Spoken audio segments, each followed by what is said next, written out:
जय हिंद साथियों, नमस्कार, सत श्री अकाल, आदाब। मैं पंकज शर्मा फिर से इस YouTube प्लेटफॉर्म क्लासरूम पर आपका हार्दिक स्वागत करता हूं। आज हम एक और क्लास लेके आए हैं सब्जेक्ट वर्ब अग्रीमेंट के ऊपर। बच्चों, आज की हमारी 11th क्लास है। कौन सी क्लास है ये? 11th क्लास है। We have already taken studied 10 classes. Now we will start a new topic today. आज हम एक नया टॉपिक शुरू करने वाले हैं, नया कॉन्सेप्ट लेके आए हैं बच्चों। और जल्दी से इस क्लास को शेयर कर दो, लाइक कर दो बच्चों, और जल्दी से जो भी आपके डाउट है कमेंट बॉक्स में मुझसे पूछते रहो। आज मैं आपके लिए बच्चों कुछ नया कॉन्सेप्ट, कुछ ऐसा यूनिक कॉन्सेप्ट लेके आया हूं जो काफी सारे एग्जाम्स में पूछा जाता है। और जैसा मैंने आपको पिछली क्लास में पढ़ाया था कि मैं जो भी पिछली क्लास में पढ़ा चुका हूंगा ना, उस पर मैं आपके लिए क्विज लेके आऊंगा। तो आज भी मैं आपके लिए ऐसा ही क्विज लेके आया हूं बच्चों। सबसे पहले हम कुछ क्वेश्चंस करेंगे जो मैं ऑलरेडी पढ़ा चुका हूं। मैं देखता हूं कि आप पढ़ रहे हो या नहीं पढ़ रहे हो। इससे मुझे पता रहेगा कि आप क्वेश्चंस का आंसर दे पाते हो या नहीं दे पाते, या समझ में आ रही है चीजें या नहीं आ रही है। बात समझ में आ गई? तो सबसे पहला सवाल जो मैं आपको पहले पढ़ा चुका हूं, उसी पर देखिए एक क्वेश्चन आपकी स्क्रीन पे आया है। बताइए इसका आंसर क्या है? कौन से पार्ट में एरर है? ए में या फिर बी में या फिर सी में? कौन से पार्ट में एरर है? जल्दी से बताइए। क्वेश्चन में लिखा है ए hot and cold spring was found near each other. आपको पता होगा बच्चों, आपको मालूम है कि मैं इसके ऊपर एक कॉन्सेप्ट आपको ऑलरेडी पढ़ा चुका हूं। याद है, मैंने आपको एंड वाली क्लासेस पढ़ाई थी जहां पे मैंने बताया था एंड से दो नाउन जुड़ी हुई हो। एंड से अगर दो नाउन जुड़ी हैं तो आगे फिर वर्ब कैसी होगी? जल्दी से बताओ, इसमें आंसर कहां है? किस पार्ट में एरर है या गलती कहां है? बच्चों एक बात और, आप ए बी सी डी ऐसे आंसर देते हो, बजाय इसके ना आप मुझे सीधा वर्ड लिखा करो कि यहां पे गलती है। अगर किसी वर्ड में एरर है, जैसे मान लो वर्ब गलत है, तो आप मुझे यह बता देना कि वर्ब में गलती है, ठीक है? और क्या आएगी इसको ये भी लिखना, बजाय के ए बी सी के। ओके, अब बताओ कौन से पार्ट में एरर है बच्चों? ना बच्चों, बहुत बहुत बढ़िया, सभी बहुत अच्छे आंसर कर रहे हैं। वेरी गुड, शानदार बच्चों, बहुत बढ़िया। मजा आ रहा है क्लास में? क्लास को पसंद कर रहे हो ना? कैसी लग रही है क्लासेस? समझ में आ रही है चीजों को? हाँ या ना, वाई या एन लिख के आंसर दो। क्लासेस समझ में आ रही है ना? चीजें समझ में आ रही हैं? चीजों को समझ रहे हो ना आप? ये जो क्लासेस हैं, मैं आपके लिए ही मेहनत कर रहा हूं, और इतनी ज्यादा मेहनत चल रही है बच्चों ताकि मैं आपको बहुत अच्छी अच्छी क्लासेस आके दूं और ये कॉन्सेप्ट बहुत अच्छे से पढ़ाऊं, ताकि दोबारा जिंदगी में आपको ये कॉन्सेप्ट पढ़ना ही ना पड़े। बताओ बच्चों, क्लासेस समझ में आ रही है ना आपको? कॉन्सेप्ट समझ में आ रहे हैं? वाई या एन में आंसर दो सब बच्चों, शेयर कर दो। और एक और बच्चों शेयर कम करते हो, शेयर ज्यादा से ज्यादा कर दिया करो। जैसे ही क्लास में आओ ना तो फटाफट शेयर कर दिया करो क्लास को। अब जरा बच्चों आ जाओ, बोर्ड पे देखो। अब सब बच्चों, मैंने लिखा है यहां पर ए हॉट एंड ए कोल्ड, ये हमारा सब्जेक्ट है। और मैंने आपको बताया था अगर सब्जेक्ट में एंड हो और उससे पहले और बाद में दोनों साइड क्या हो? एडजेक्टिव हो। याद है मैंने आपको पढ़ाया था कि दो एडजेक्टिव अगर एंड से जुड़े हो और उन दोनों से पहले क्या हो? आर्टिकल हो। दोनों से पहले, इससे पहले भी और इससे पहले भी, तो आगे वर्ब कैसी आने वाली है? वर्ब आएगी प्लूरल। याद है पढ़ाया था। और मैंने ये भी बताया था कि ये वाली जो नाउन होगी ना, ये तो होगी सिंगुलर। अगर किसी बच्चे ने मेरी वो वाली क्लास नहीं देखी है, मैंने 3 क्लासेस पढ़ाई थी एंड के ऊपर। वी हैव 3 क्लासेस, एंड का पार्ट 1, पार्ट 2 और पार्ट 3, तीनों मेरी प्लेलिस्ट के अंदर है। तो बच्चों यहां पर जो स्प्रिंग है ये तो आएगी सिंगुलर नाउन, और ये जो वर्ब है ना प्लूरल। क्यों आएगी प्लूरल? क्योंकि एक तो है गरम और दूसरा है ठंडा। अब गरम और ठंडा क्या है? स्प्रिंग का मतलब क्या होता है बच्चों? झरना। स्प्रिंग का मतलब होता है झरना। कहीं पर एक तो गर्म और एक झरना, दोनों एक साथ एक दूसरे के साथ पाए गए। आप इसको भी तो समझो, क्या लिखा है यहां पर? देखो, ईच अदर लिखा है। अब ईच अदर का मतलब क्या हुआ? एक दूसरे के नजदीक, यानी कि 2 हो गए इसका मतलब। तो इसलिए वाज के स्थान पर क्या लगा देंगे हम? वर। यहां पे ईच अदर की वजह से मुझे पता चला कि यहां पे 2 झरने हैं, एक ठंडा है और एक गर्म है, और दोनों एक दूसरे के नजदीक है। तो 2 स्प्रिंग्स की वजह से हम वाज की जगह क्या लगा देंगे? यहां पर वर लगा देंगे। बात समझ में आई आपको? अब एक और क्वेश्चन कर लें। देखो आपकी स्क्रीन पे आ चुका है, देखिए इस क्वेश्चन में लिखा है, बताओ कौन से पार्ट में एरर है? Which part has the error? कौन से पार्ट में एरर दी गई है? Bradbury one of the most versatile writer, बताओ जल्दी से कमेंट बॉक्स में आंसर डालो सभी, सब बच्चे आंसर दो सभी। मुझे मालूम है आप दे सकते हो, आप सवालों का जवाब अच्छे से दे सकते हो बच्चों। एवर लिव्ड, बताइए कौन से पार्ट में एरर है, बताइए ए बी सी या फिर डी। जल्दी से आंसर कमेंट बॉक्स में डालो। जो बच्चे नहीं दे रहे हैं वो भी सोच के जल्दी से। बच्चों आपको इतना समय नहीं मिलता है, जब आप एग्जाम में जाते हो ना तो इतना टाइम हमको नहीं देता वो कि हम वहां पर इतना समय लें। इतने समय में तो बच्चों खेल ही खत्म हो जाएगा। अगर इतना समय लोगे ना आप, इतना समय तो निकल जाएगा, पूरा 1 घंटा ही मिलता है हमको बस। अब सभी बच्चे बोर्ड पे आ जाओ और देखो जरा, मैंने लिखा है यहां पर ब्रैडबरी। क्या लिखा है? ब्रैडबरी किसी व्यक्ति का नाम है बच्चों। One of the most versatile writer. बच्चों वर्सेटाइल एक वर्ड होता है, ये मैं समझा देता हूं, ये वोकेबलरी का वर्ड है हमारे लिए। इसका मतलब होता है कि मतलब मल्टी टैलेंटेड। क्या होता है?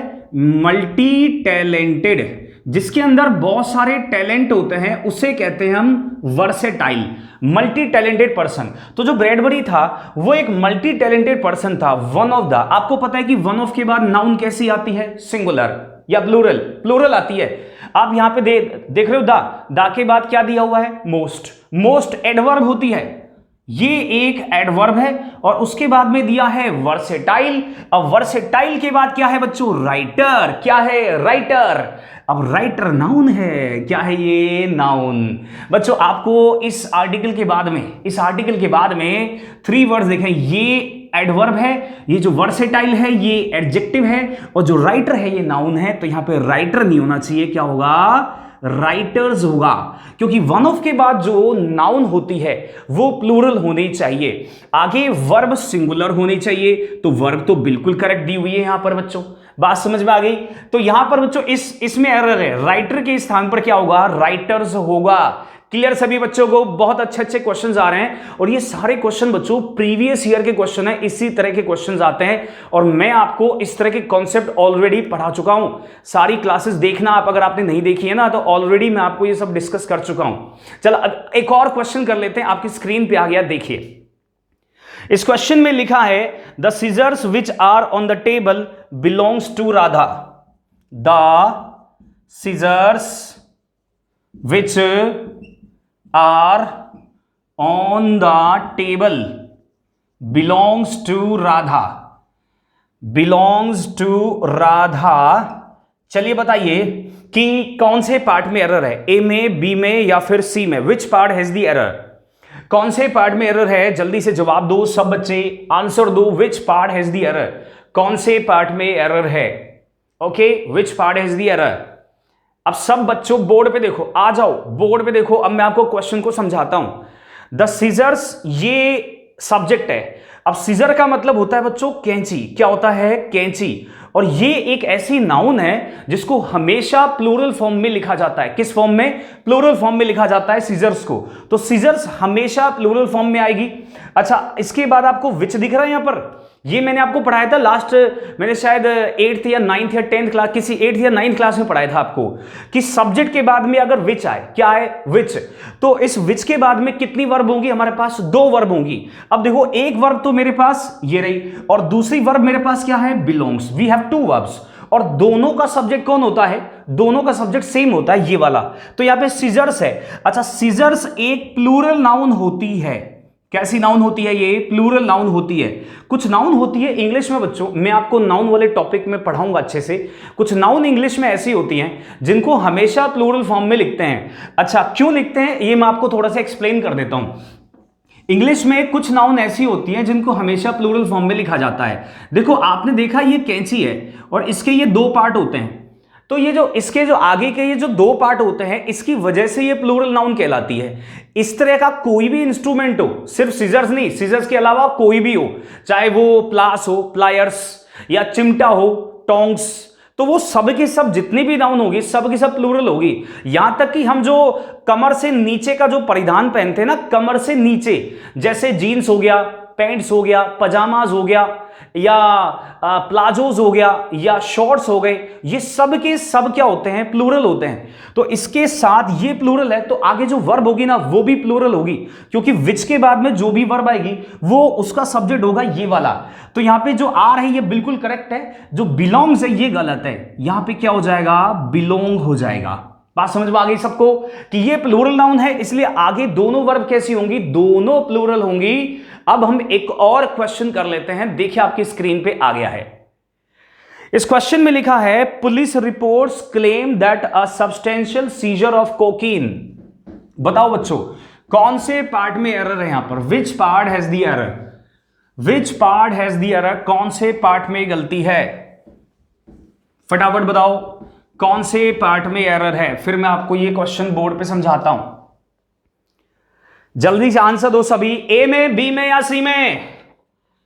पुलिस रिपोर्ट्स, पुलिस की जो रिपोर्ट होती है ना बच्चों, उसके अनुसार पुलिस की रिपोर्ट ये दावा करती है, क्लेम का मतलब दावा करना, दैट का मतलब की, ए सब्सटेंशियल, सब्सटेंशियल का मतलब समझा देता हूं, सब्सटेंशियल का मतलब होता है काफी ज्यादा, काफी ज्यादा, और सीजर, सीजर का मतलब होता है पकड़ाई, पकड़ाई यानी जब्त करना, ऑफ कोकीन, कोकीन जानते हो, कोकीन एक ड्रग्स होती है, उसको कहते हैं हम cocaine, have been made in the last 2 months। समझ में आया आपको कौन से पार्ट में एरर है, या मैं समझाऊं अभी, अब मैं आपको बताता हूं कौन से पार्ट में एरर है। आपने आंसर्स कुछ बच्चों ने सही दिए हैं, कुछ बच्चों ने सही, बच्चों आपके आंसर्स बिल्कुल सही आ रहे हैं, शाबाश, ऐसे आंसर देते रहो, मुझे आप पे गर्व है, बहुत बढ़िया, ऐसे ही पढ़ते रहो। इसका मतलब आप पढ़ रहे हो, अगर आप, इसका मतलब आपको चीजें समझ में आ रही हैं। रेगुलर क्लास में रहने से बच्चों यही फायदा होता है, जो बच्चा रेगुलर क्लास में रहता है ना और रेगुलर क्लासेस को अटेंड करता है, उसके चीजें जरूर समझ में आएंगी। रेगुलर रहो, चीजें धीरे धीरे धीरे धीरे क्लियर होने लग जाएंगी आपको। अब जरा बोर्ड पे देखो बच्चों, चीजें मैंने बताया क्या कि आप रेगुलर रहो क्लास में, चीजें आपको अपने आप समझ में आने लग जाएंगी। देखो जरा क्वेश्चन को, पुलिस रिपोर्ट्स क्लेम दैट, यहां पे बच्चों जो पुलिस की रिपोर्ट है ना वो ये दावा करती है कि जो ड्रग्स कोकीन का जो पकड़ हुई थी बहुत ज्यादा, have been made in the last 2 months, in the last 2 months, पिछले 2 महीने में सबसे ज्यादा पकड़ हुई थी किसकी, कोकीन की। अब यहां पे जो देख रहे हो आप दैट, ये एक कंजंक्शन है, और इस कंजंक्शन से पहले एक क्लॉज तो ये आ गया, मैंने आपको पिछली क्लास में पढ़ाया था। क्लॉज क्या होता है, क्लॉज होता है उपवाक्य जिसमें अपना सब्जेक्ट और अपनी वर्ब आती है। तो इससे पहले वाला क्लॉज ये और बाद वाला क्लॉज ये, और हर क्लॉज में आपको पता है एक नया सब्जेक्ट आता है। इसमें अब मुझे प्रीपोजिशन दिख रहा है और आगे मुझे वर्ब नजर आ रही है। तो ये जो कोकीन है ना, ये तो क्या हो गया, ऑब्जेक्ट हो गया। अब इस प्रीपोजिशन से पहले क्या होगा, हमारा सब्जेक्ट। अब यहां पर देखो आर्टिकल यानी ये डिटरमाइनर है, मैं ऑलरेडी आपको डिटरमाइनर में पढ़ा चुका हूं कि डिटरमाइनर और प्रीपोजिशन के बीच में 2 शब्दों, कितने शब्दों, 2, तो दूसरा नाउन होता है। तो ये वाला जो वर्ड है हमारे पास, ये क्या है, नाउन है, और ये जो सब्सटेंशियल है ये हमारा क्या है, एडजेक्टिव है। अब जो सीजर है इसका मतलब होता है पकड़, पकड़ या जब्त, जब्त होना, ये एक नाउन है। अब ये सिंगुलर नाउन है या प्लूरल नाउन, बच्चों पकड़ को हम काउंट नहीं कर सकते, पकड़ को काउंट नहीं किया जा सकता, इसलिए अनकाउंटेबल नाउन है। कैसी नाउन है ये, अनकाउंटेबल नाउन है और सिंगुलर नाउन है, इसलिए हैव के स्थान पर क्या हो जाएगा बच्चों, हैज हो जाएगा। बहुत अच्छे लेवल का क्वेश्चन था ये, पिछले एक प्रीवियस ईयर के क्वेश्चन में आपको मैंने स्क्रीन पे दिया हुआ है कि किस ईयर में ये क्वेश्चन आया था। बहुत शानदार क्वेश्चन है, ऐसे ही क्वेश्चंस की मैं प्रैक्टिस आपको करवाऊंगा, और बच्चों इतनी ज्यादा प्रैक्टिस करवा दूंगा ना मैं आपको कि क्वेश्चन देखते ही आप आंसर निकालोगे चुटकियों में, 1 सेकंड में आपको आंसर निकालना सिखा दूंगा।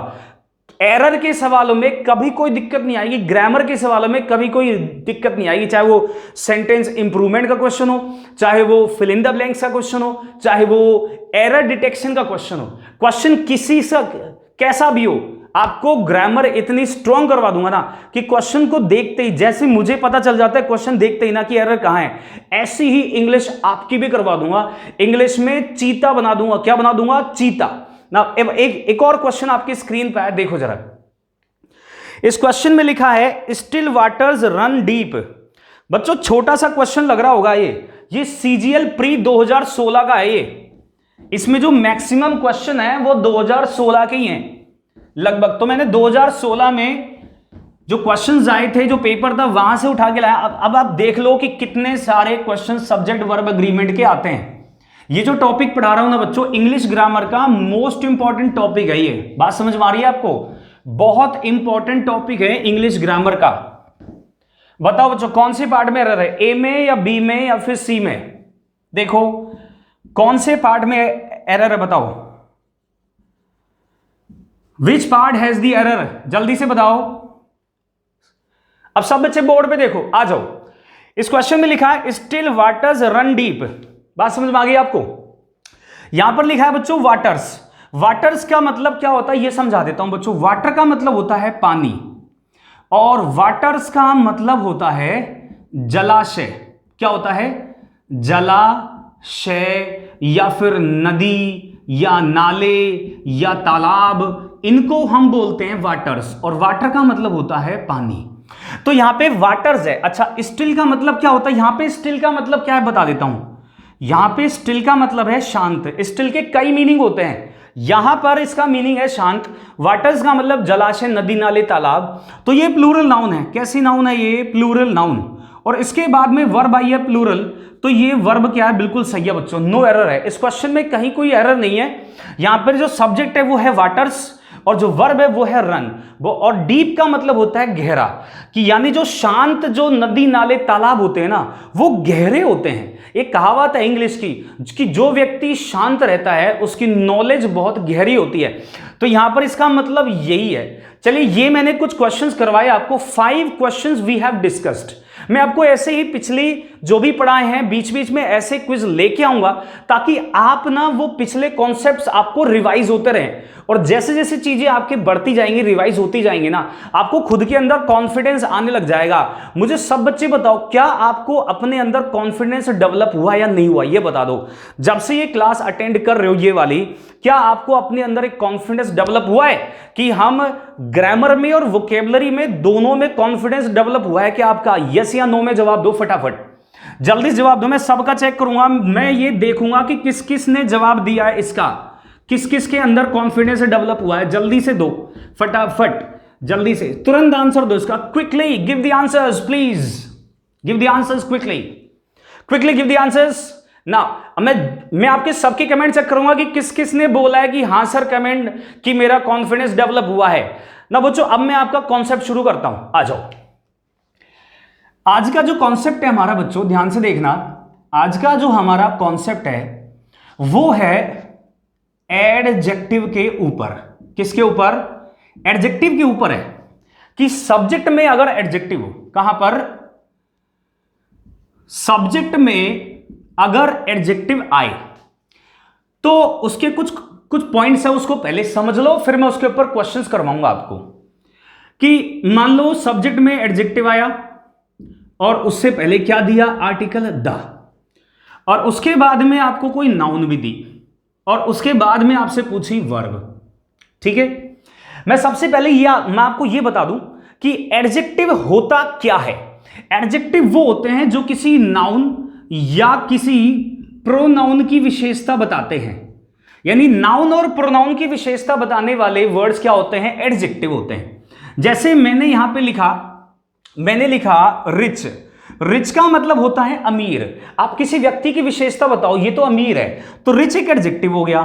पुअर एक एडजेक्टिव है, गरीब। या स्मार्ट बोल दिया किसी को आपने कि वो बहुत स्मार्ट है, या आपने बोल दिया कि वो तो बहुत बहादुर है, ब्रेव है, या आपने कह दिया कि वो ईमानदार है।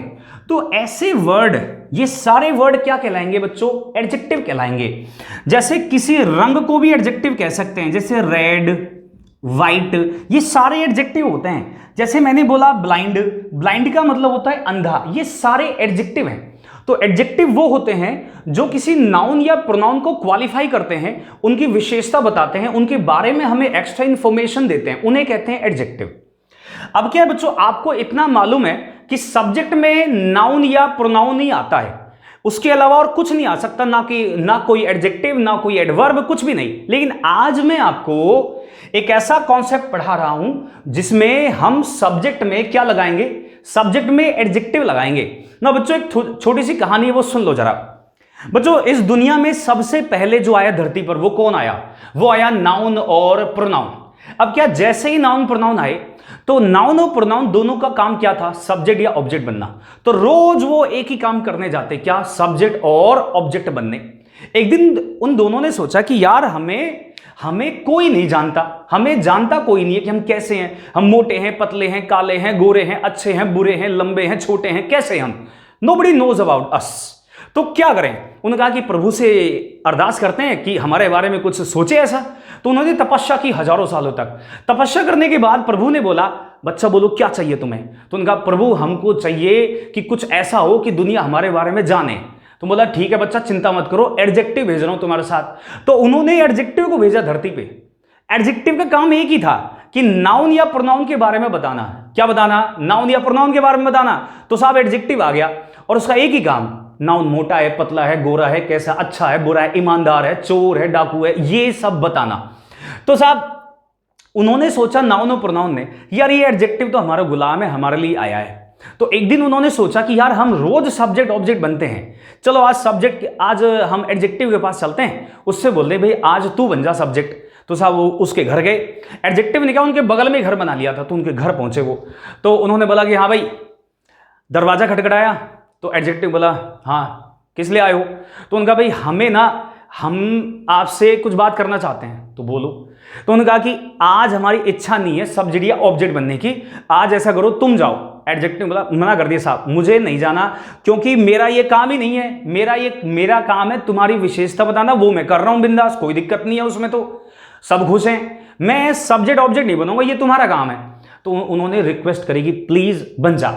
तो काफी कुछ रिक्वेस्ट करने के बाद में वो माना, बोले ठीक है मैं भी सब्जेक्ट बन जाऊंगा। वो खुश हो गया कि यार आज तो सब्जेक्ट बन के जाऊंगा।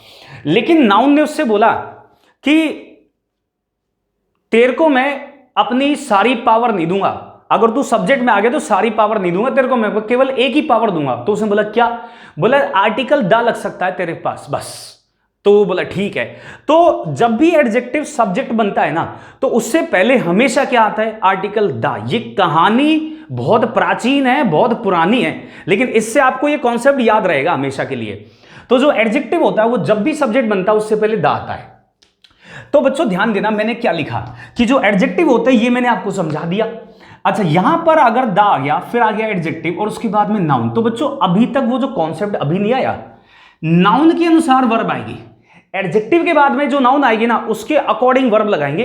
अगर ये नाउन सिंगुलर हुई तो वर्ब लगा देंगे हम सिंगुलर, और अगर ये नाउन प्लूरल मतलब बहुवचन हुई तो वर्ब लगा देंगे हम प्लूरल, यानी बहुवचन वर्ब लगा देंगे हम। अब आते हैं हम अगले कॉन्सेप्ट पे, मतलब अगला पॉइंट। अगले पॉइंट में बच्चों मैं आपको समझा रहा हूं कि अगर एडजेक्टिव के बाद में नाउन नहीं हो, क्या नहीं हो, देखो मैंने यहां पे क्लियर लिखा है, नाउन नहीं हो। बात समझना मेरी आप, कि अगर सब्जेक्ट में एडजेक्टिव आ जाए उसके बाद में नाउन हो, नाउन के अकॉर्डिंग तो लगाएंगे वर्ब, लेकिन अगर नाउन नहीं हो ना तो फिर वर्ब कैसे लगाएंगे?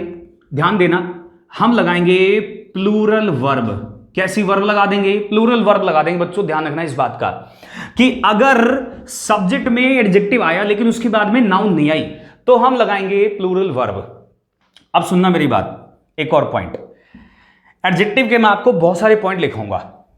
बच्चों एडजेक्टिव से संबंधित एक और एरर आती है एग्जाम में कि क्या करता है वो, एडजेक्टिव में एस या ईएस लगा देता है। तो आपको हमेशा यह याद रखना है कि एडजेक्टिव में कभी एस या ईएस नहीं लगेगा।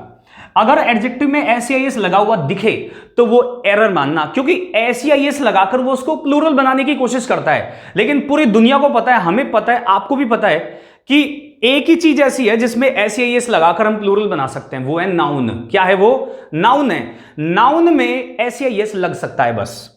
अगला पॉइंट देखो क्या है, कभी कभी क्या करता है बच्चों वो कि किसी एडजेक्टिव में अपॉस्ट्रोफी एस लगा देता है। क्या लगा देता है? Apostrophe S. आज का हमारा पूरा कॉन्सेप्ट एडजेक्टिव के ऊपर है। अगर आपको कभी किसी एडजेक्टिव में अपॉस्ट्रोफी एस दिखे तो बच्चों वो गलत है। अच्छा, उसके स्थान पे क्या लगा देना बच्चों? ऑफ लगा देना। अगर किसी एडजेक्टिव में अपॉस्ट्रोफी एस दिखे, क्या क्या दिखे? Apostrophe S. अरे रसगुल्लो, ध्यान दे लो यहां पे प्यारे प्यारे, कि अगर एडजेक्टिव में अपॉस्ट्रोफी एस लगे तो क्या लगाएंगे मेरे रसगुल्लो, मेरे गुलाब जामुनो? यहां पे क्या लगाएंगे हम? ऑफ लगाएंगे। अपॉस्ट्रोफी एस नहीं आएगा, और ना ही क्या आएगा यहां पे, एस या ईएस। मैं चाहता हूं कि फटाफट आप ना स्क्रीनशॉट ले लो या इसको लिख लो जल्दी से, ताकि मैं आप इसके ऊपर आपको कुछ क्वेश्चंस करवाऊं। ठीक है बच्चों, लिखो फटाफट। अब मैं इनके ऊपर कुछ क्वेश्चंस करवा देता हूं, आपने स्क्रीनशॉट ले लिया होगा या बाद में आराम से देखकर आप इनको लिख सकते हो। इनके ऊपर कुछ क्वेश्चंस कर लेते हैं। देखो, मैं पहला सवाल ले रहा हूं।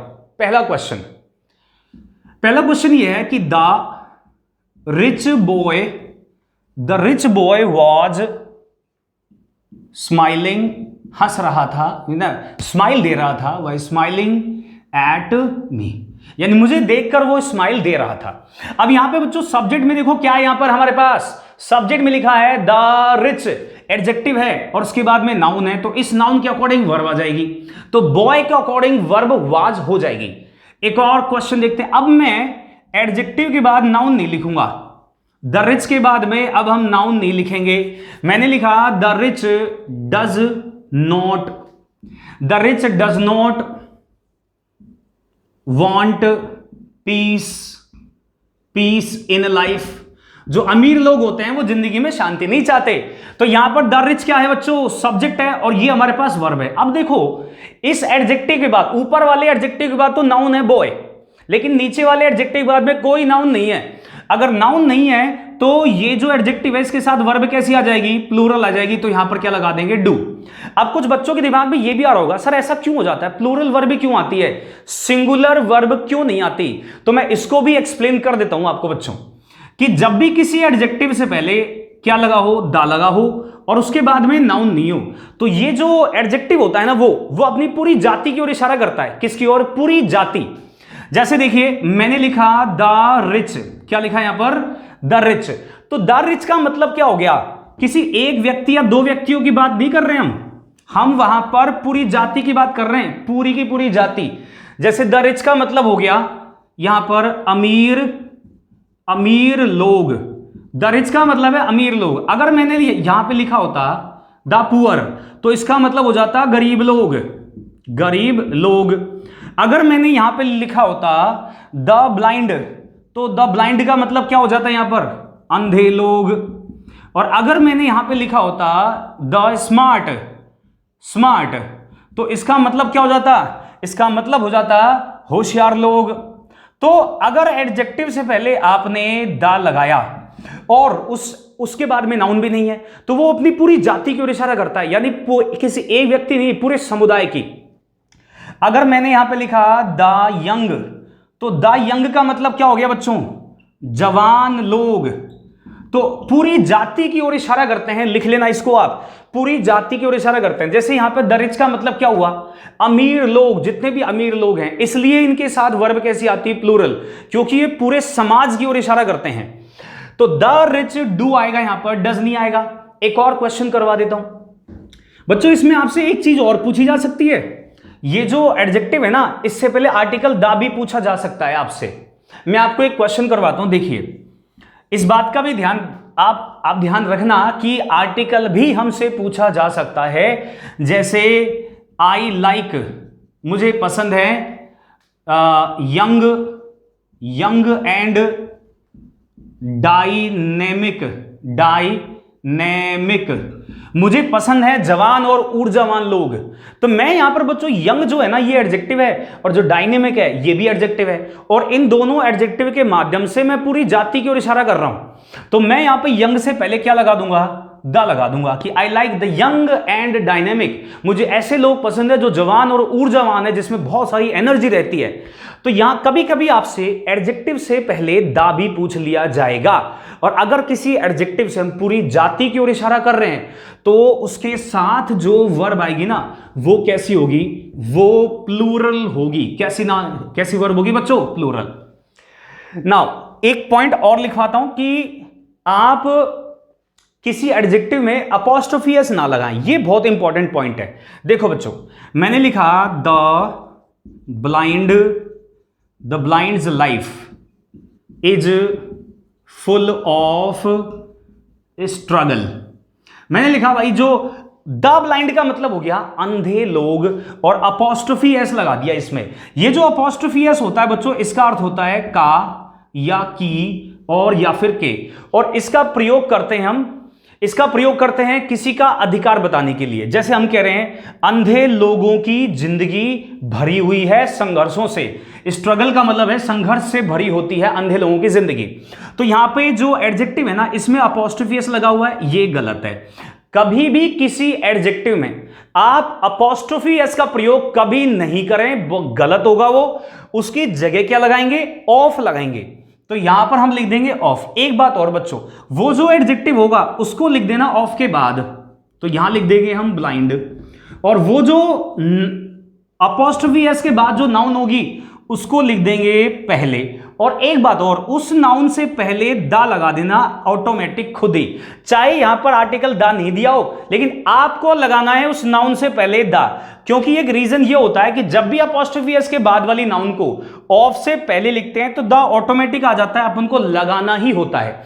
अच्छा, अगर इस यहां पर कोई नाउन या एडजेक्टिव हो, अगर उससे पहले दा हो तो उसको भी लगाना है। तो अगर किसी एडजेक्टिव में अपॉस्ट्रोफी एस दिया है तो वहां पर क्या करोगे? अपॉस्ट्रोफी एस नहीं लगाओगे, उसकी जगह क्या कर दोगे बच्चों? ऑफ कर दोगे। ये मैंने आपको कुछ क्वेश्चन समझाए इस कॉन्सेप्ट के ऊपर। 3 या 4 तरह के क्वेश्चन आएंगे। या तो आपसे वो वर्ब पूछेगा अगर सब्जेक्ट में एडजेक्टिव आ गया, या वो पूछ लेगा कि एडजेक्टिव से पहले द आएगा या नहीं आएगा, या वो पूछ लेगा कि एडजेक्टिव में अपॉस्ट्रोफी एस लगा हुआ है, या वो पूछ लेगा कि एडजेक्टिव का बहुवचन बना हुआ है। 4 टाइप्स के क्वेश्चंस आपसे एग्जाम में पूछे जा सकते हैं। अब मैं इनके ऊपर आपको कुछ क्वेश्चन करवाने वाला हूं। आपकी स्क्रीन पे कुछ क्वेश्चंस आने वाले हैं। सबसे पहला सवाल देखो, ये आ गया, बताओ इसमें कहां एरर है?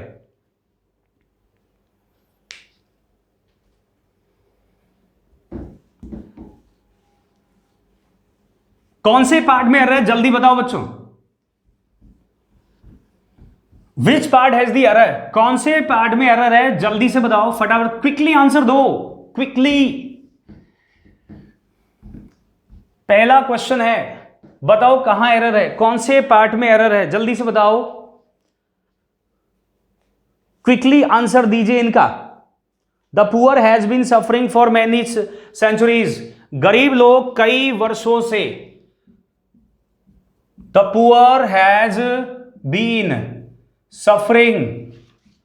Suffering for many centuries. अब सभी बच्चे बोर्ड पे देखो, मैं आपको इस क्वेश्चन को समझाता हूं। सब्जेक्ट में क्या लिखा है? The poor. पुअर क्या है अपने पास बच्चों? एडजेक्टिव है, और एडजेक्टिव से पहले क्या दिया हुआ है? द। क्या एडजेक्टिव के बाद में कोई नाउन है? क्या नाउन दी हुई है? कोई नाउन नहीं है हमारे पास। तो इसके साथ जो वर्ब आएगी वो क्या होगी? प्लूरल। और यहां पर द पुअर का मतलब हो गया क्या? गरीब लोग, यानी सभी गरीब लोगों की बात कर रहे हैं यहां, कि जितने भी गरीब लोग हैं वो सदियों से, फॉर मेनी सेंचुरीज का मतलब कई सदियों से वो क्या कर रहे हैं?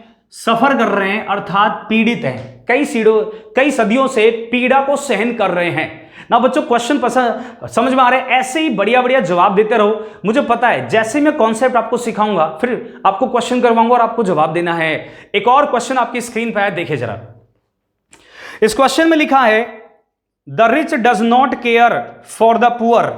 जो अमीर लोग होते हैं ना, वो गरीबों की परवाह नहीं करते। ए पार्ट में एरर है या बी में या फिर सी में? कौन से पार्ट में एरर है? जल्दी बताओ, ए बी सी, जल्दी से बताओ कौन से पार्ट में एरर है। शाबाश बच्चों, ऐसे ही आंसर दो। मुझे आप पे पूर्ण भरोसा है कि आप जो रेगुलर क्लास अटेंड करता है ना बच्चों, उसका यही फायदा होता है। रेगुलर क्लास अटेंड किया करो, रेगुलर क्लास एक भी नहीं छोड़नी, हमको एक भी क्लास मिस नहीं करनी है। अब सभी बच्चे जरा बोर्ड पे देखिए, आ जाओ बच्चों, सब बोर्ड पे आ जाओ। यहां पे बच्चों लिखा है the rich does not care. तो यहां पे सब्जेक्ट में क्या है? द रिच, तो डज नहीं आएगा, क्या आ जाएगा यहां पर? डू, क्योंकि सब्जेक्ट में हमारे पास प्लूरल नाउन है, मतलब एडजेक्टिव है, और जो द रिच का मतलब पूरी जाति को इशारा कर रहा है, इसलिए प्लूरल बन गया। और प्लूरल बनने की वजह से जो वर्ब आई उसके साथ वो भी कैसी आई? वो भी प्लूरल आई। अब एक और क्वेश्चन कर लेते हैं, आपकी स्क्रीन पे आ चुका है, देखिए। बताइए इसमें कहां एरर है? She always helps poors and needy. बताओ कौन से पार्ट में एरर है? ए पार्ट, बी पार्ट या फिर सी पार्ट। यहां पे कह रहे हैं कि वो हमेशा मदद करती है, पुअर्स का मतलब गरीबों की और नीडी मतलब जरूरतमंदों की, गरीब और जरूरतमंदों की हमेशा मदद करती है। आपको इस वाक्य का सब्जेक्ट क्या नजर आता है बच्चों? शी दिख रहा है आपको? यहां पर बच्चों सब्जेक्ट और वर्ब बिल्कुल सही है, क्योंकि शी के साथ हैव्स लगा हुआ है। सभी बच्चे बोर्ड पे देखो, अब सब बच्चे आ जाओ बोर्ड पे देखो। शी ऑलवेज, वो हमेशा मदद करती है किसकी? गरीबों की। आपको यहां एरर नजर आ रही होगी कि यहां पे लिखा हुआ है पुअर, और पुअर होता है एक एडजेक्टिव, और एडजेक्टिव में कभी भी एस का प्रयोग नहीं करते।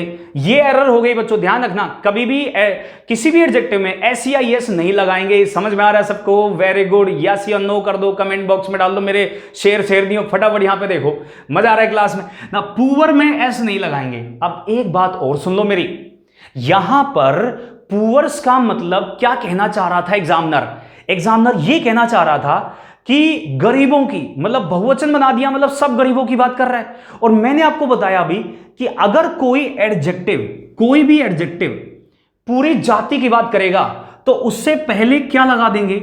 हम उससे पहले दा लगा देंगे। तो यहां पर ये जो पुअर्स है, इससे हम पूरी जाति की बात कर रहे हैं, तो यहां पर एस हटाकर क्या लगा देंगे? इससे पहले दा लगा देंगे। बच्चों समझ में आ रहा है ना? आपके लिए ये कॉन्सेप्ट लेकर बच्चों एग्जाम में बहुत इंपॉर्टेंट है, ये काफी सारे एग्जाम्स में ये आ चुका है। ये प्रीवियस बेस्ड ईयर के क्वेश्चन ही करवा रहा हूं आपको मैं।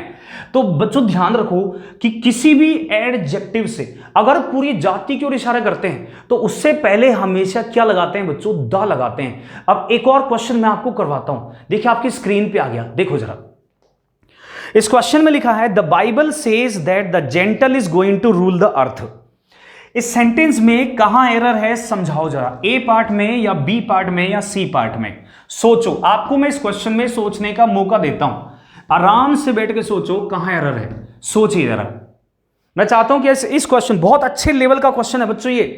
ये बच्चों एक मेंस के क्वेश्चन में आया था। किस में आया था? मेंस के क्वेश्चन में था, मेंस के पेपर में, सॉरी। और बहुत बढ़िया लेवल का क्वेश्चन है। बाइबल कहती है, द बाइबल सेज का मतलब बाइबल कहती है कि द जेंटल का मतलब क्या होता है बच्चों? जेंटल का मतलब होता है जो कोमल लोग होते हैं, जो बहुत ही कोमल काया के लोग होते हैं ना, उनको कहते हैं is going to rule the earth. जो कोमल लोग हैं वो दुनिया पर शासन करने वाले हैं, इसका अर्थ यह है। रूल का मतलब होता है शासन करना। बात समझ में आ गई बच्चों? The Bible says. अब यहां पे मैं आपको अभी इस क्वेश्चन को समझाता हूं, आप जरा यहां पे देखो बच्चों। यहां पर लिखा है दैट द जेंटल, क्या लिखा है? That the gentle is going to rule the earth. यहां पे इस सेंटेंस में लिखा है कहीं पर। ये जो जेंटल है ना बच्चों, ये एडजेक्टिव है। क्या है ये एडजेक्टिव है। और इस एडजेक्टिव से पहले देखो क्या दिया हुआ है? Article the. एडजेक्टिव से पहले आर्टिकल द।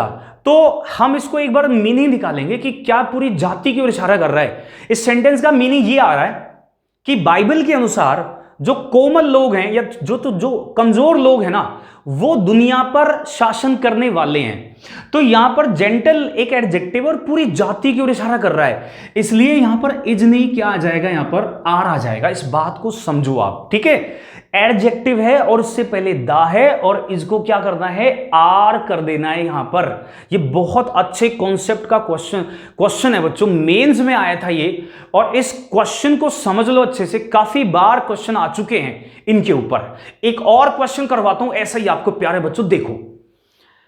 इस क्वेश्चन में लिखा है cowards die many times before their deaths, the valiant never tastes of death but once. इस सेंटेंस का मीनिंग समझा दूं मैं आपको धीरे धीरे बच्चों, आराम से सॉल्व करो, कोई जल्दबाजी नहीं, हमको धीरे धीरे दिमाग लगाओ, सब बच्चे आंसर देंगे। बच्चों मैं चाहता हूं कि इसमें सारे बच्चे सोचो, दिमाग लगाओ, इसमें आंसर कहां है बच्चों। आप जितना ज्यादा सोचोगे ना, जितना ज्यादा उस पर प्रैक्टिस करोगे ना किसी भी क्वेश्चन पे, उतना ही आपकी इंग्लिश बहुत बेहतर हो जाएगी, टॉप की हो जाएगी इंग्लिश। बस आप इस क्वेश्चन के बारे में सोचो, जवाब भी दो, फिर सोचकर आंसर भी दो इसका। जल्दी से आंसर दो फटाफट, इतना समय नहीं मिलने वाला हमको एग्जाम में। इसका मीनिंग समझा देता हूं। कावर्ड्स का मतलब होता है कायर लोग। जो कायर होते हैं ना, जो डरते हैं, उनको कहते हैं हम कावर्ड्स। कावर्ड्स का मतलब कायर लोग। डाई का मतलब मरते हैं, मेनी टाइम्स। जो कायर लोग होते हैं ना, वो कई बार मरते हैं। बिफोर देयर डेथ्स, अपनी मौत से पहले, यानी असली मौत से पहले वो कई कई बार मर जाते हैं कायर लोग।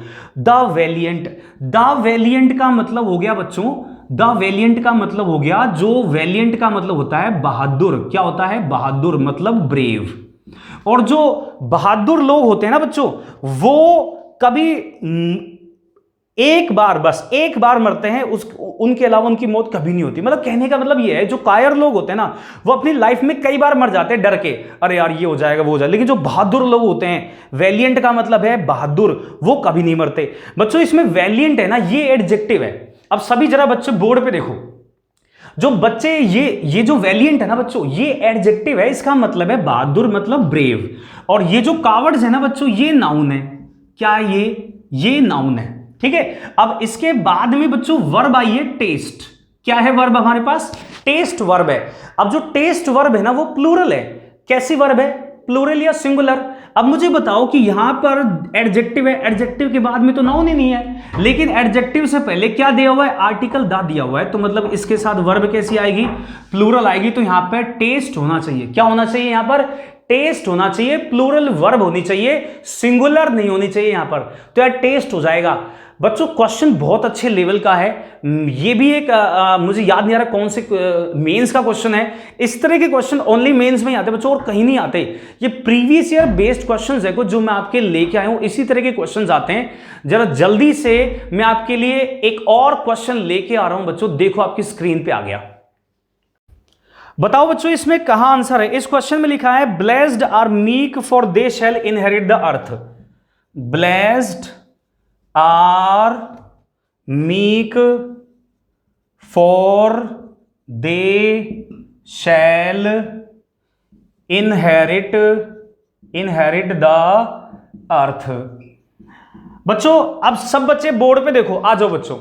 Blessed are meek for they shall inherit the earth. Blessed का मतलब यह है कि उन लोगों पर भगवान का आशीर्वाद है। भगवान का आशीर्वाद है, अर्थात वो लोग लकी हैं, वो लोग भाग्यशाली हैं। ब्लेस्ड कौन लोग? मीक। मीक का मतलब क्या होता है बच्चों? मीक का मतलब होता है जो डरपोक होते हैं, जो दूसरों से डरते हैं। फॉर का मतलब यहां पे है क्योंकि। बच्चों फॉर एक कंजंक्शन भी होता है। क्या होता है? ये कंजंक्शन, यहां पर ये कंजंक्शन है। और फॉर एक प्रीपोजिशन भी होता है। फॉर एक प्रीपोजिशन भी है। जब फॉर प्रीपोजिशन होता है ना, तो ये इसका मतलब होता है के लिए। और जब फॉर एक कंजंक्शन होता है ना, तो इसका मतलब होता है क्योंकि। ध्यान रखना, यहां पर ये कंजंक्शन है, इसका मतलब है क्योंकि। और इनहेरिट का मतलब क्या है बच्चों? इनहेरिट का मतलब है कि शासन करना या मालिक हो जाना, किसी चीज का मालिक होना। तो यहां पे कहने का मतलब यह है कि ब्लेस्ड आर मीक, यानी जो डरपोक लोग हैं, जो दब्बू हैं, दूसरों से डरते हैं, वो उन पर भगवान का आशीर्वाद है, वो भाग्यशाली हैं। क्योंकि दे का मतलब वो, शैल इनहेरिट शासन करेंगे इस दुनिया पर। इस दुनिया पर शासन करेंगे, इस पृथ्वी पर। कौन लोग? कमजोर लोग। अब मुझे बताओ ये जो मीक है ना बच्चों, मीक यहां पर क्या है? एडजेक्टिव है। क्या ये? एडजेक्टिव। और मैं सारे डरपोक लोगों की बात कर रहा हूं इस सेंटेंस में, कि जितने भी डरपोक लोग हैं वो सबके सब इस दुनिया पर शासन करेंगे। तो यहां पर मीक क्या हो गया? एडजेक्टिव। और पूरे सभी, अपने पूरी प्रजाति, अपने पूरे समुदाय की बात कर रहे हैं, जाति की। तो यहां पर क्या आ जाएगा बच्चों? दा। तो यहां पर हम क्या लगा देंगे? दा लगा देंगे। बात समझ में आ गई? इसमें हम दा लगा देंगे बच्चों इस क्वेश्चन के अंदर। ना मैंने आपको इतने सारे क्वेश्चंस करवाए, इसके ऊपर कितने क्वेश्चंस करवाए मैंने, जो टॉपिक पढ़ाया एडजेक्टिव का। अब मैं आपके लिए एक और कॉन्सेप्ट लेके आया हूं आज ही, फिर उसके ऊपर भी हम कुछ क्वेश्चंस करेंगे। इसको हम मिटा देते हैं, देखते हैं अगला कॉन्सेप्ट क्या है बच्चों। अपने नोटबुक में लिखते जाना, या फिर एक साथ क्या करना, आप स्क्रीनशॉट ले लेना इसका आसानी से, ताकि आपको कोई दिक्कत या परेशानी नहीं हो। अगला कॉन्सेप्ट समझो बच्चों, समझना जरा अगला कॉन्सेप्ट क्या है हमारा। देखो जरा, अगला कॉन्सेप्ट है हमारा फ्रैक्शन का। किसका? फ्रैक्शन। फ्रैक्शन को हिंदी में क्या बोलते हैं? भिन्न बोलते हैं। हमारा जो ये कॉन्सेप्ट है फ्रैक्शन के ऊपर है। सब्जेक्ट में, किसमें? सब्जेक्ट में क्या आ जाए बच्चों? फ्रैक्शन आ जाए। फ्रैक्शन क्या होता है? जैसे 1/3। क्या आ जाए बच्चों? 1/3। 1/3, 1/4, 2/3, ये सारे फ्रैक्शन होते हैं, इनको कहते हैं भिन्न। अगर ऐसे सब्जेक्ट में आ जाए और उसके बाद में क्या हो, उसके बाद में हो ऑफ, और उस ऑफ के बाद में नाउन दी गई हो और आपसे पूछे जाए आगे जाकर वर्ब कैसी होगी, ये पहला पॉइंट। अगर इस फ्रैक्शन में कभी कभी फ्रैक्शन में 1 नहीं होता, कोई और संख्या आ जाती है, जैसे 2, 3, 4, ऐसा कुछ भी संख्या हो सकती है, और उसके बाद में यहां पर फिर कुछ और लिखा जाएगा, जैसे मैं लिखा 2/3, ओके, और उसके बाद में ऑफ, फिर उसके बाद में नाउन, और उसके बाद में वर्ब पूछेगा। ये जो वर्ब होगी हमेशा इस नाउन के अनुसार आएगी। अगर ये नाउन सिंगुलर होगी तो वर्ब भी क्या हो जाएगी, सिंगुलर, दोनों ही। और अगर ये नाउन प्लूरल हुई तो वर्ब भी कैसी हो जाएगी, प्लूरल। इस बात का ध्यान रखना, जैसी फ्रैक्शन अगर सब्जेक्ट में आया तो जैसी नाउन वैसी ही वर्ब लगाएंगे। एक बात और ध्यान रखना बच्चों, आपसे एक क्वेश्चन, इसमें 2 टाइप की एरर पूछेगा एग्जाम में, इस कॉन्सेप्ट में से। एक तो पूछ लेगा आपसे वर्ब, क्या पूछ लेगा, वर्ब, नाउन नहीं पूछेगा कभी आपसे, वर्ब पूछेगा, और दूसरा आपसे फ्रैक्शन पूछ सकता है। एक चीज मुझे बताओ, फ्रैक्शन के क्वेश्चन कैसे पूछेगा, बताता हूं। 1/3 का मतलब क्या होता है? 1/3 का मतलब, जैसे देखो बच्चों, मैंने इस सर्किल को 3 पार्ट्स में डिवाइड कर दिया, तो इसमें कितने पार्ट है, 3 है, तो प्रत्येक को क्या बोलेंगे हम, 1/3, यानी एक 1/3 ये, दूसरा 1/3 ये, तीसरा 1/3 ये। तो 1/3 क्या है यहां पे, सिंगुलर, क्योंकि थर्ड तो एक ही है। कितने, अच्छा, अब बात करते हैं 2/3 की।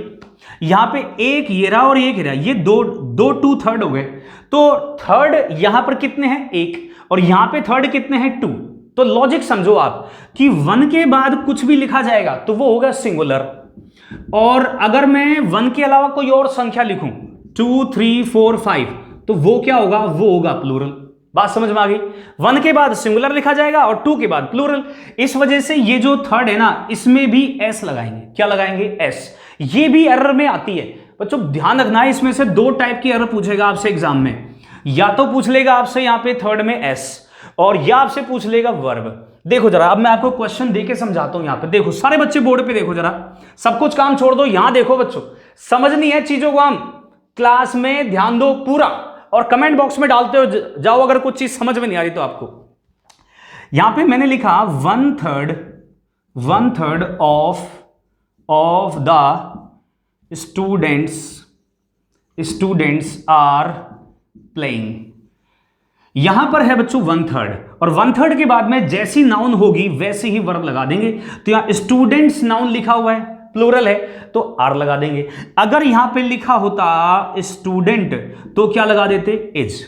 अगर प्लूरल नाउन है तो प्लूरल वर्ब, सिंगुलर नाउन है तो सिंगुलर वर्ब लगा देंगे। इस बात का ध्यान रखना। अच्छा, आपसे ऐसा भी पूछ सकता है, वो देखो जरा ऊपर मैंने लिखा है यहां पे 2/3, सॉरी कुछ और लिखते हैं, जैसे मैंने लिखा है यहां पर 3/4 of the book is burnt. यहां पर अब 4th कितने हैं, 3 हैं, तो 3 के बाद में जो भी आएगा वो क्या होगा, वो प्लूरल होगा। तो यहां पे 4th नहीं, क्या होना चाहिए, 4th होना चाहिए। और एक बात और, फ्रैक्शन के बाद में जैसी नाउन होगी वैसी वर्ब। यहां पे बुक सिंगुलर नाउन है तो वर्ब कैसी आ गई, सिंगुलर। ये 2 टाइप के क्वेश्चन पूछे जाएंगे आपसे, या तो वो पूछेगा आपसे वर्ब, और या पूछेगा आपसे फ्रैक्शन में गलती है या नहीं है। ठीक है, अब मैं आपको कुछ क्वेश्चंस करवाता हूं इसी के ऊपर। देखिए आपकी स्क्रीन पे आ चुका है, बताओ इस क्वेश्चन में एरर कहां है, आंसर दीजिए। इस क्वेश्चन में कहां एरर है, which part has the error. इसमें लिखा है 1/3 of the wall have been painted green.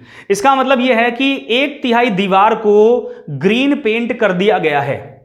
1/3 दीवार को ग्रीन पेंट कर दिया गया है। यहां पर फ्रैक्शन है 1/3, और 1/3 के बाद में ऑफ द वॉल लिखा है, 1/3 ऑफ द वॉल। तो 1/3 ऑफ द वॉल के बाद में, 1/3 ऑफ द वॉल के बाद में वर्ब कैसी है, हैव है। बताओ कौन से पार्ट में आ रहा है, जल्दी से फटाफट आंसर दो, ए, बी या सी, जल्दी से आंसर चाहिए मुझे।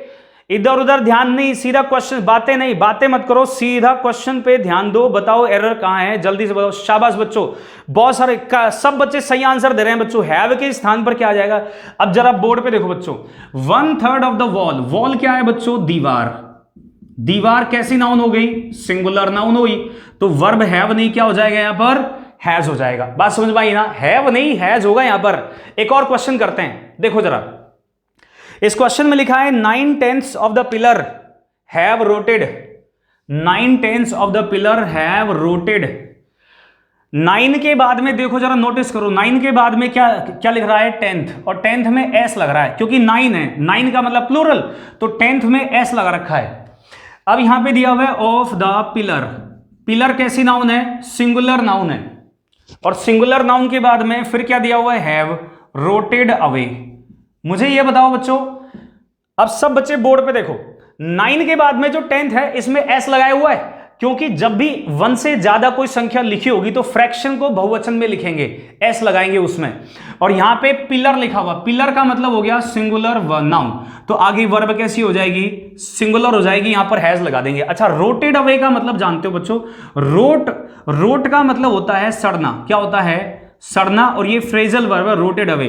रोटेड अवे का मतलब होता है कमजोर होना, धीरे धीरे किसी चीज का खत्म हो जाना, धीरे धीरे पुरानी होकर खत्म हो जाना, रोटेड अवे होता है कमजोर होना।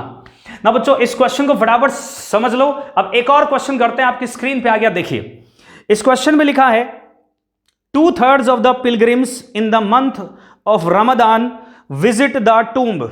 बताइए कहां पे एरर है इसमें, विच पार्ट हैज द एरर, जल्दी से आंसर दो मुझे, कौन से पार्ट में गलती है, जल्दी से बताओ, विच पार्ट हैज द एरर, कौन से पार्ट में एरर है, जल्दी से, कौन से पार्ट में एरर है। 2/3, 2 के बाद में थर्ड्स देख रहे हो, 2 के बाद में थर्ड्स देख रहे हो क्या आप, तो 2 के बाद में जो थर्ड्स आया है उसके बाद में ऑफ द पिलग्रिम्स, पिलग्रिम्स लिखा हुआ है, in the month of Ramadan visit the टूम, 2/3 के बाद में नाउन क्या है, पिलग्रिम्स है। इसका मतलब यह है बच्चों रमजान के महीने में 2/3 पिलग्रिम जो हैं वो मकबरे में जाते हैं।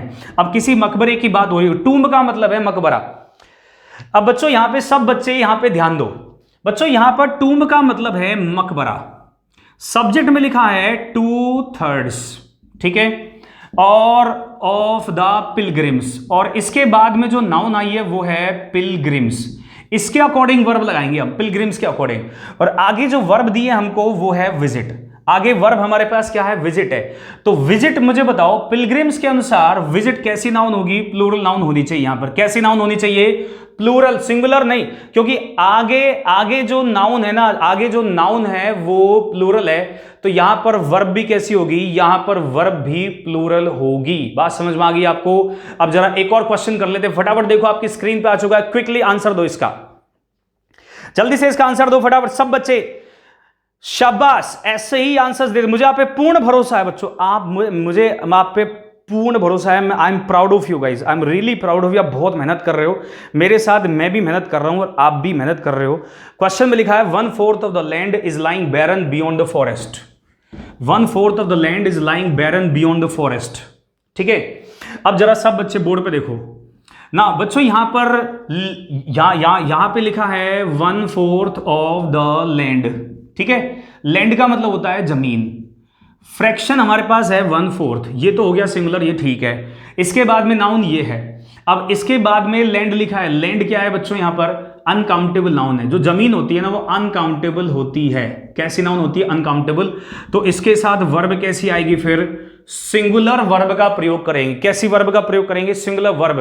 तो इज है ना, ये सिंगुलर वर्ब है, इसमें कोई एरर नहीं है, नो एरर क्वेश्चन है। शाबाश, सभी बच्चों के आंसर्स करेक्ट हैं, शाबाश बच्चों, ऐसे ही आंसर्स देते रहो। मुझे आपको मजा आ रहा है क्लास में मजा आ रहा है क्या, क्लास में इसी तरह की क्लासेस आपको मैं देता रहूंगा। क्लास में चीजों को समझ में तो आ रहे हो ना, अरे हाँ या ना तो बोल दो, हाँ या ना, यस या नो, यस बोलो, यस यस बोलो, हाँ सर समझ में आ रहा है ऐसे बोलो। एक और बात, चीजों अगर समझ में नहीं आ रहा तो भी बता देना, ठीक है, चीजों को समझ में नहीं आ रहा तो भी बता देना। अब जरा एक और क्वेश्चन कर लें, अगला क्वेश्चन आपकी स्क्रीन पे आ गया, देखो क्वेश्चन लिखा है according to the statistical department of government 1/6 of the population suffer from malnutrition. इसका मतलब है कि भारत सरकार का जो स्टैटिस्टिकल डिपार्टमेंट है उसके अनुसार, अकॉर्डिंग टू का मतलब होता है के अनुसार, सरकार का जो इस स्टैटिस्टिकल डिपार्टमेंट है उसके अनुसार 1/6 ऑफ द पॉपुलेशन, जनसंख्या का कौन सा हिस्सा 1/6 सफर पीड़ित है from mall nutrition. Mall nutrition का मतलब होता है कुपोषण। ना बच्चों ध्यान दीजिए, माल, यहां बोर्ड पे देखो सब, माल न्यूट्रिशन का मतलब होता है कुपोषण। क्या होता है? कुपोषण होता है। अच्छा, सेंटेंस में लिखा है अपने पास 1/6, ठीक है, और उसके बाद लिखा है पॉपुलेशन। अब ये जो पॉपुलेशन है ये सिंगुलर नाउन है, प्लूरल बता देता हूं बच्चों। जनसंख्या मतलब होता है इसका, और इसको मानते हैं हम क्या? सिंगुलर। तो आगे जो वर्ब है हमारे पास सफर, ये कैसी होगी? ये भी सिंगुलर आ जाएगी। तो इसमें क्या लगा देंगे हम?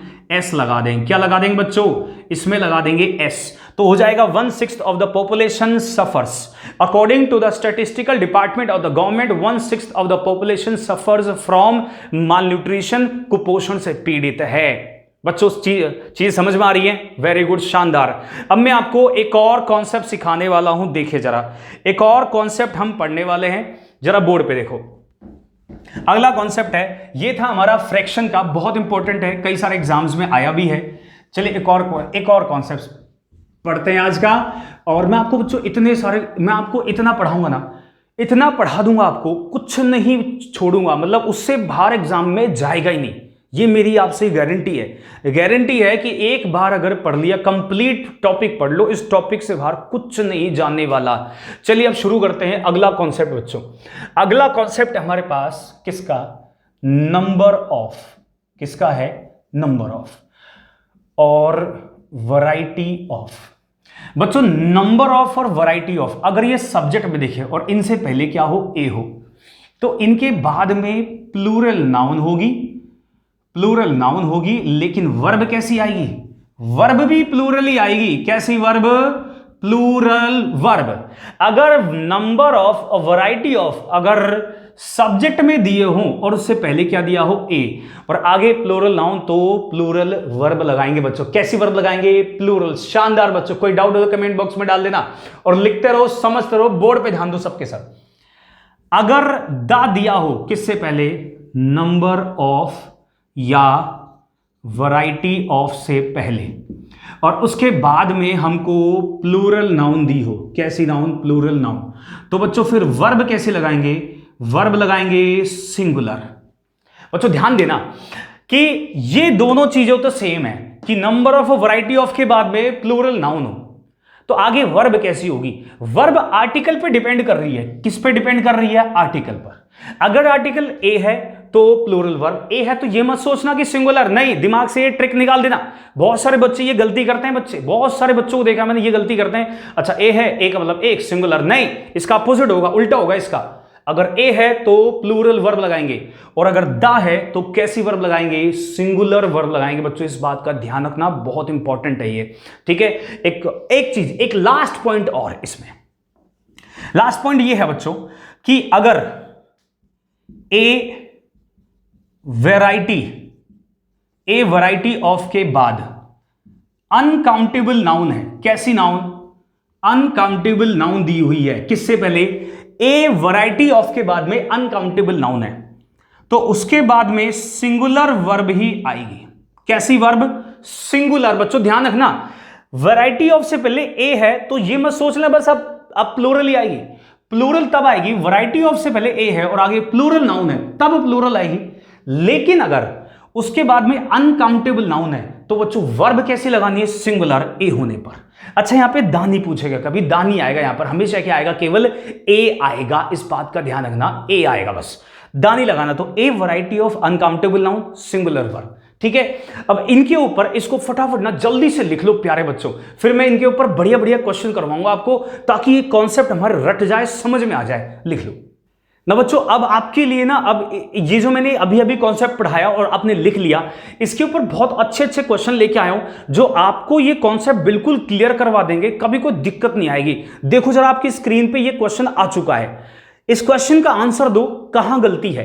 क्वेश्चन में लिखा है कि ए variety of pleasant items in the shop attract everybody. Question में क्या लिखा है? ए variety of pleasant items, A variety of pleasant items in A shop in a shop attract, आकर्षित करता है, ठीक है, ये या करती है एवरीबडी। बताओ बच्चों, जल्दी से आंसर दो। ए बी सी किस पार्ट में एरर है? शाबाश बच्चों, शाबाश शाबाश, बहुत बढ़िया, मजा आ रहा है। ऐसे ही आंसर दो, ऐसे ही।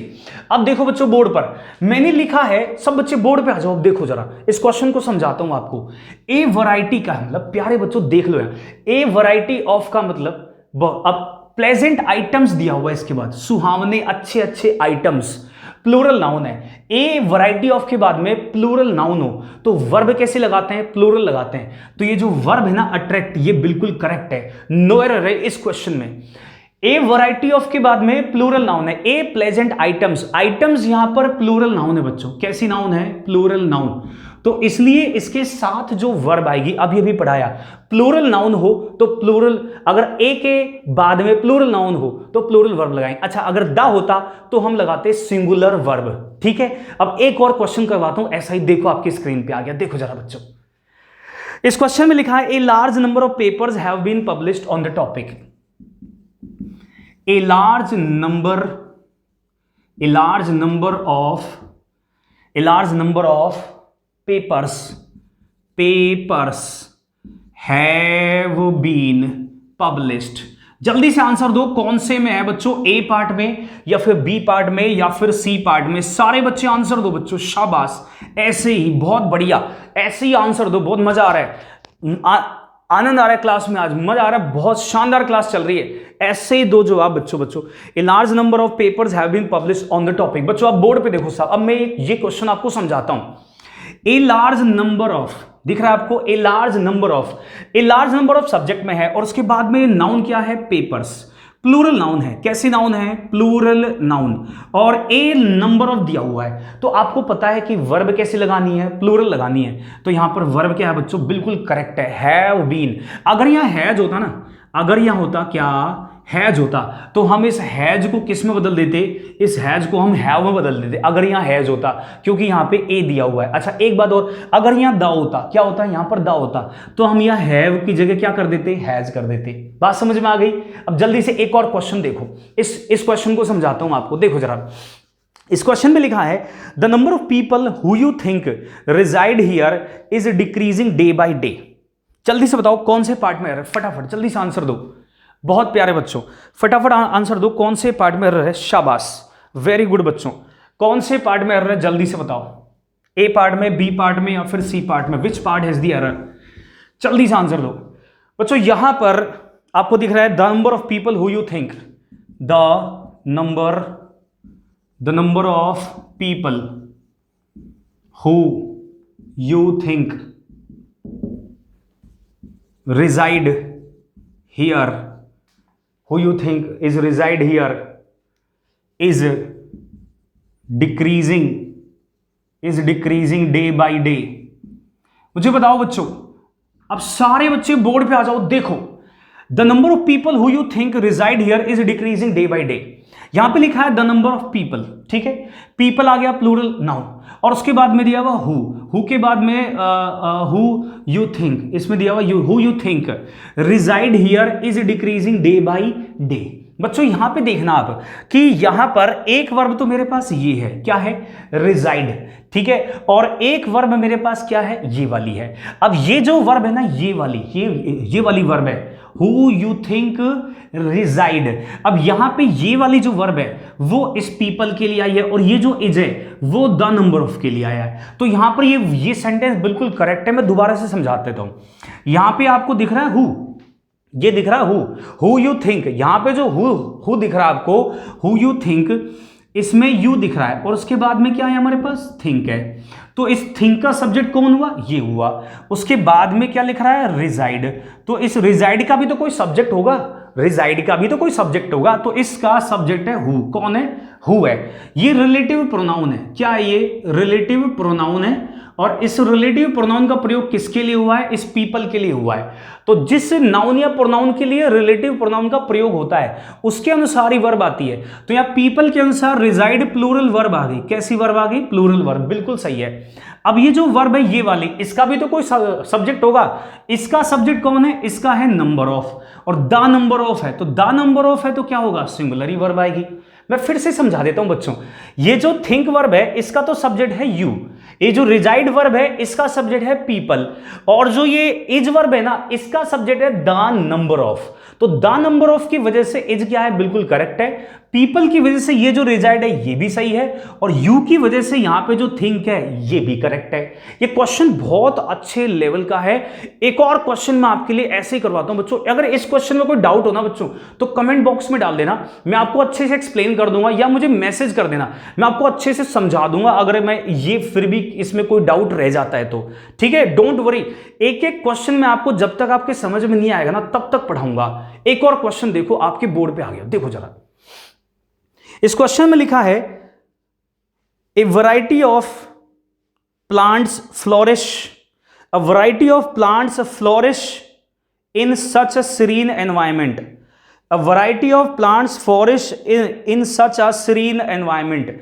बच्चों यहां पे सीरीन का मतलब क्या है, सीरीन का मतलब होता है शांत, क्या होता है, शांत, और एनवायरमेंट का मतलब क्या हो गया, माहौल।